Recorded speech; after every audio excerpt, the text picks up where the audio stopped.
Praise the lord. ఆత్మీయ జీవితాన్ని బలపరచడానికి చిన్న మాట. పరిశుద్ధ గ్రంథంలో అపోస్తలుడైన పౌలు ప్రతినిత్యం యేసుక్రీస్తు దగ్గర ప్రార్థన చేసేవాడంట, విన్నపం చేసేవాడంట. ఏమని అనంటే, ప్రభువా, నా శరీరంలో ముళ్ళుందయ్యా, ఈ ముళ్ళును తీసివేయి ప్రభువా అని. అలాంటి సమయంలో పలుసార్లు ప్రార్థన చేస్తున్నప్పుడు యేసుక్రీస్తు వారు చెప్పినటువంటి అద్భుతమైన మాట ఏంటంటే, పౌలు, ఈ యొక్క ముళ్ళు నిన్ను బలపరచడానికి ఉంచినటువంటి ముళ్ళు. ఈ ముళ్ళు నిన్ను మహిమగా మార్చడానికి ఉంచబడినటువంటి ముళ్ళు. సో నా కృప నీకు చాలును, ఇది మొదలుకొని ఆ ముళ్ళు గురించి ప్రార్థించడం మానివేయి అని చెప్పి సమాధానం ఇచ్చాడట.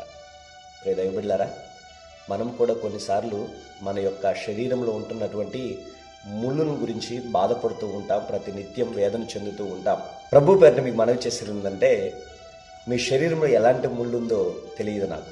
My dear sister, my dear brother, అది ఎలాంటి ముళ్ళైనా సరే, శారీరక బలహీనత, లేకుంటే అనారోగ్యమా, లేకుంటే వ్యాధుల బాధల, అప్పుల సమస్య, అది ఎలాంటి ముళ్ళైనా సరే, ప్రభు పేరున మనవి చేసేది ఏంటంటే, ఆ ముళ్ళు నిత్యముగా నిన్ను మహిమగా మార్చడానికే, ఆ ముళ్ళు నిన్ను బలపరచడానికే ప్రభు అయిన యేసుక్రీస్తు వారు నీ శరీరంలో ఉంచాడు, నీ జీవితంలో ఉంచాడు అన్నది నీవు తెలుసుకోవాలి. సో అలాంటి సమయంలో నువ్వు ప్రార్థన చేయి ప్రభు దగ్గర.